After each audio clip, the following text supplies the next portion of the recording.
आप सभी को मेरा प्रणाम। स्वागत है प्रोफेसर की क्लास को। स्टूडेंट्स, आज बेसिक हिंदी कोर्स का 21वां दिन है, यानी 21 डेज। आज आपके लिए एक मज़ेदार टॉपिक लेकर आया हूँ। इतने दिनों तक आप जो सीखे बेसिक हिंदी, किस हद तक आप सीखे हैं, उसका टेस्ट करने के लिए आपको एक 20 सेंटेंस बोर्ड पर लिखकर दिखाऊंगा और 20 सेंटेंस में कितने सेंटेंस रॉन्ग है, कितने सेंटेंस सही है, वो आपको फाइंड करना है।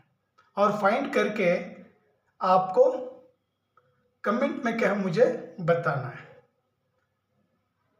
स्टूडेंट्स, आप जानते हैं कि सेंटेंस में नए अक्षर कहाँ पर इस्तेमाल करना चाहिए, कहाँ पर यूज़ करना चाहिए, आपको बेसिक हिंदी कोर्स में सिखाया हूँ। और वही नए अक्षर इस्तेमाल करके 20 सेंटेंस लिखकर आपको दिखाऊंगा कि कौन सा सेंटेंस गलत है, कौन सा सेंटेंस सही है। स्टूडेंट्स, जो भी मेरे चैनल पर नए हैं, अगर आप देख रहे हैं तो सब्सक्राइब कर लीजिए और आप वीडियो को क्या अंत तक देखिए, मुझे क्या ಸಪೋರ್ಟ್ ಕರಿಯೇ। ಸ್ಟೂಡೆಂಟ್ಸ್, ಯಾರೆಲ್ಲ ನೋಡ್ತಾ ಇದ್ದೀರಾ, ಸಬ್ಸ್ಕ್ರೈಬ್ ಆಗಿ। ಇವತ್ತು ಬೇಸಿಕ್ ಹಿಂದಿ ಕೋರ್ಸ್ನ 21ನೇ ಕ್ಲಾಸು, 21ನೇ ದಿನ।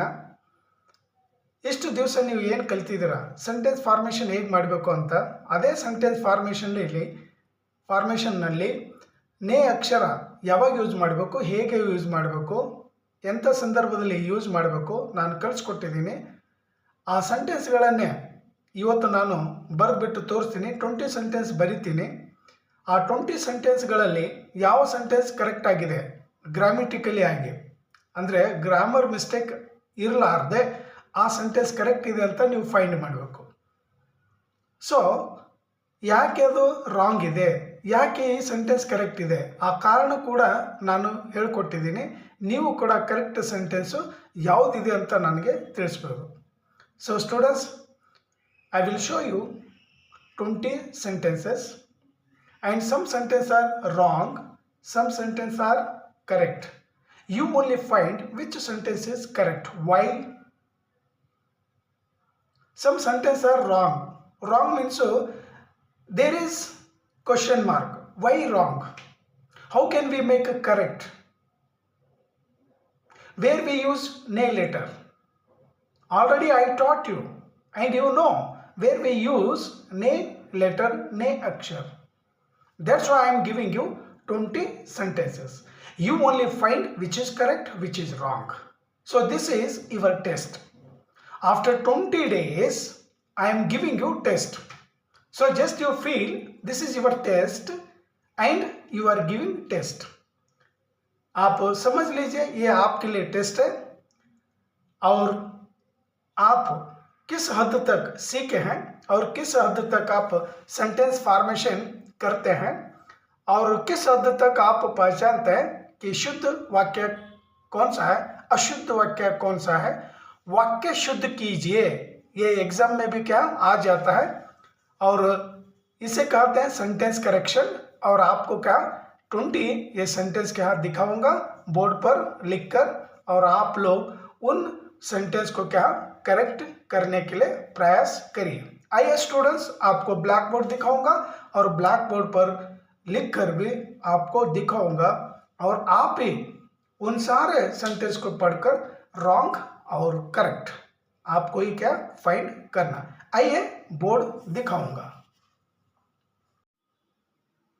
ये स्टूडेंट्स, यही वो 20 सेंटेंसेस है और 20 सेंटेंस ऑलरेडी लिखा हूँ और आप देख रहे हैं ब्लैक बोर्ड।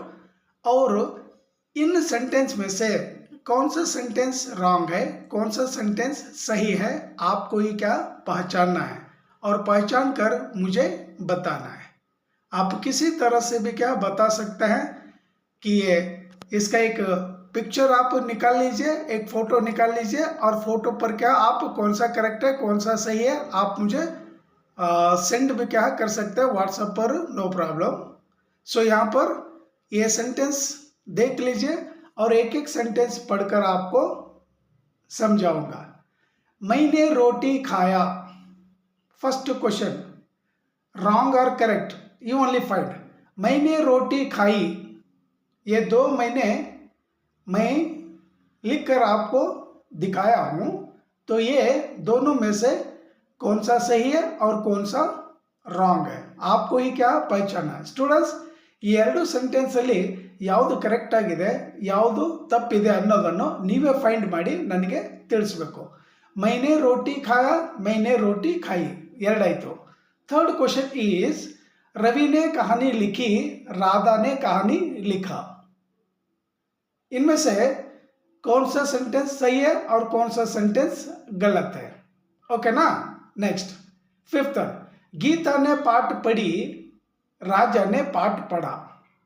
सो इन दोनों में से भी कौन सा सही है कौन सा रॉन्ग है, ಯಾಕೆ ಕರೆಕ್ಟ್ ಆಗಿದೆ ಯಾಕೆ ರಾಂಗ್ ಇದೆ ಅಂತ ಕಾರಣ ಕೂಡ ನೀವು ಕೊಡಬಹುದು। ಆಲ್ರೆಡಿ ನಾನು ನಿಮಗೆ ಕಲಿಸಿದ್ದೀನಿ ಯಾವ ಥರ ಕರೆಕ್ಟ್ ಸೆಂಟೆನ್ಸ್ ಮಾಡಬೇಕಂತ, ಆಮೇಲೆ ಸೆಂಟೆನ್ಸ್ ಫಾರ್ಮೇಷನ್ ನಿಯಮ ಏನಿದೆ ಅಂತ ನಾನು ಇಲ್ಲಿ ತಿಳಿಸಿದ್ದೀನಿ। ನಾನು ಎಲ್ಲ ಸೆಂಟೆನ್ಸಲ್ಲಿ ನೇ ಯೂಸ್ ಮಾಡಿದ್ದೀನಿ, ಓಕೆನಾ। ಮತ್ತೆ ಬನ್ನಿ ಸ್ಟೂಡೆಂಟ್ಸ್, ಸೆವೆಂತ್ ಒನ್, ದಾದಾನೇ ಆಮ್ ಖಾಯಾ, ದಾದಿನೇ ಆಮ್ ಖಾಯಿ, ಈ ಎರಡರಲ್ಲಿ ಯಾವುದು ಕರೆಕ್ಟ್ ಅಂತ ನೀವೇ ಕಂಡುಹಿಡಿಬೇಕು। ಲೇಖಕನೇ ಪಾಠ ಲಿಖಾ, लेखिका ने पाठ लिखी, ओके ना। सो इन सेंटेंस को आप देख लीजिए। नेक्स्ट 11th वन, 11ನೇ सेंटेंस नोड़ी, कवि ने कविता लिखा, कवयित्री ने कविता लिखी, ಈ ಎರಡರಲ್ಲಿ ಯಾವುದು ಕರೆಕ್ಟು ಯಾವುದು ಸರಿ, ಯಾಕೆ ಸರಿ ಯಾಕೆ ತಪ್ಪು ಕಾರಣ ಕೂಡ ನಿಮಗೆ ಗೊತ್ತಿರಬೇಕು, ಅದನ್ನೇ ಅನ್ನೋದು ಬೇಸಿಕ್ಕು, ಅದನ್ನೇ ಅನ್ನೋದು ಗ್ರಾಮರು। राम ने दुकान खोला, राम ने दुकान खोली, ಎರಡರಲ್ಲಿ ಯಾವುದು ಕರೆಕ್ಟು ಯಾವುದು ರಾಂಗು। 15th, रानी उत्तर लिखी, रानी ने उत्तर लिखा। 16th ಇದು ಆಯಿತು। ಇವಾಗ ಮತ್ತೆ 17th ನೋಡಿ, मोहन ने सेब खाया, लड़की ने सेब खाई, ಎರಡರಲ್ಲಿ ಯಾವುದು ಕರೆಕ್ಟು। देन लड़की ने इमली खाई, लड़का ने इमली खाया। सो ಈ ಥರ ಈ 20 ಸೆಂಟೆನ್ಸ್ ಇದೆ, 20 ಸೆಂಟೆನ್ಸಲ್ಲಿ ಎಷ್ಟು ಸೆಂಟೆನ್ಸ್ ಕರೆಕ್ಟ್ ಇವೆ ಎಷ್ಟು ಸೆಂಟೆನ್ಸ್ ರಾಂಗ್ ಇವೆ, ಯಾಕೆ ರಾಂಗ್ ಇದೆ ಆ ಕಾರಣ ಕೂಡ ನೀವು ತಿಳ್ಕೊಳ್ಬೇಕು। ನಾನು ಆಲ್ರೆಡಿ ನಿಮಗೆ ತಿಳಿಸಿದ್ದೀನಿ, ಇದು ನಿಮ್ಮದು ಮೊದಲನೇ test, this is your first test. You only find which sentence is correct, which sentence is wrong. Why correct means why correct, wrong means why wrong. You only give me answer. So answer ನೀವೇ ನನಗೆ answer ಕೊಡಬೇಕು, ಯಾಕಂದರೆ already ನಾನು ಕಲಿಸಿದ್ದೀನಿ। ನೀವು ಯಾವುದೇ ಇರಲಿ, second PUC ಆದರೂ ಇರಲಿ, ಹೈಸ್ಕೂಲ್ ಸ್ಟೂಡೆಂಟ್ ಆದರೂ ಇರಲಿ ಅಥವಾ ದೊಡ್ಡವರೇ ಕಲಿತಾ ಇದ್ರು ಕೂಡ ನಿಮ್ಮೆಲ್ಲರಿಗೂ ಇದು ಒಂದು ಟೆಸ್ಟ್। ಈ ಟೆಸ್ಟಲ್ಲಿ ನೋಡೋಣ ಎಷ್ಟು ಜನ ನನಗೆ ಉತ್ತರ ಕೊಡ್ತೀರಾ। ಇದು ಒಂದು ಫೋಟೋ ಮಾತ್ರ ನೀವು ತಗೊಂಡ್ಬಿಡಿ, ನಾನು ಹೀಗೆ ಹಿಡಿದಿರ್ತೀನಿ, ಆ ಫೋಟೋ ಮೇಲೆ ನೀವು ರೈಟು ರಾಂಗು ಮಾರ್ಕ್ ಮಾಡಿಬಿಡಿ, ಆಮೇಲೆ ಕಮೆಂಟಲ್ಲಿ ನೀವು ತಿಳಿಸ್ಬಿಡಿ ರಾಂಗ್ ಯಾಕೆ ಕರೆಕ್ಟ್ ಯಾಕೆ ಅಂತ। ಸ್ಟೂಡೆಂಟ್ಸ್, ಒಂದು ಫೋಟೋ ಮಾತ್ರ ತೊಗೊಂಡ್ಬಿಡಿ, ಒಂದೆರಡು ನಿಮಿಷ ಹೀಗೆ ಹಿಡಿದಿರ್ತೀನಿ, ನೀಟಾಗಿ ಓದ್ಕೊಳ್ಳಿ, ಓದ್ಕೊಂಡ್ಮೇಲೆ ನೀಟಾಗಿ ನೀವು ಆನ್ಸರ್ ಕೊಡ್ಬೋದು। ಎಸ್ ಸ್ಟೂಡೆಂಟ್ಸ್, ನೆಕ್ಸ್ಟ್ ವಿಡಿಯೋದಲ್ಲಿ ಇನ್ನೊಂದು ಇದೇ ಥರ ಇವಾಗ ನೇ ಯೂಸ್ ಮಾಡಿ ಸೆಂಟೆನ್ಸ್ ಮಾಡಿದ್ದೀನಲ್ಲ, ಇದೊಂದು ಟೆಸ್ಟು। ಇನ್ನೊಂದು ಸಾರಿ ಕೋ, ಕಾ, ಕಿ, ಕೆ, ಮೇ, ಪರ್, ಕೆ ಲಿಯೆ, ಕೆ ದ್ವಾರ, ಆಮೇಲೆ ಮೇ, ಪರ್, ಇದು ಎಲ್ಲವನ್ನು ಯಾವ ಥರ ಯೂಸ್ ಮಾಡಬೇಕು, ಅದು ಕರೆಕ್ಟ್ ಸೆಂಟೆನ್ಸ್ ಹೇಗೆ ಆಗುತ್ತೆ ಅಂತ ತೋರಿಸ್ಕೊಡ್ತೀನಿ। ಸ್ಟೂಡೆಂಟ್ಸ್, ಈ ವಿಡಿಯೋ ಇಲ್ಲಿಗೆ ಮುಗಿಸ್ತೀನಿ, ಮುಂದಿನ ಕ್ಲಾಸಲ್ಲಿ ಮತ್ತೆ ಭೇಟಿಯಾಗೋಣ। ಥ್ಯಾಂಕ್ ಯು ಸ್ಟೂಡೆಂಟ್ಸ್, ಜೈ ಹಿಂದ್, ಜೈ ಕರ್ನಾಟಕ, ವಂದೇ ಮಾತರಂ। Thank you.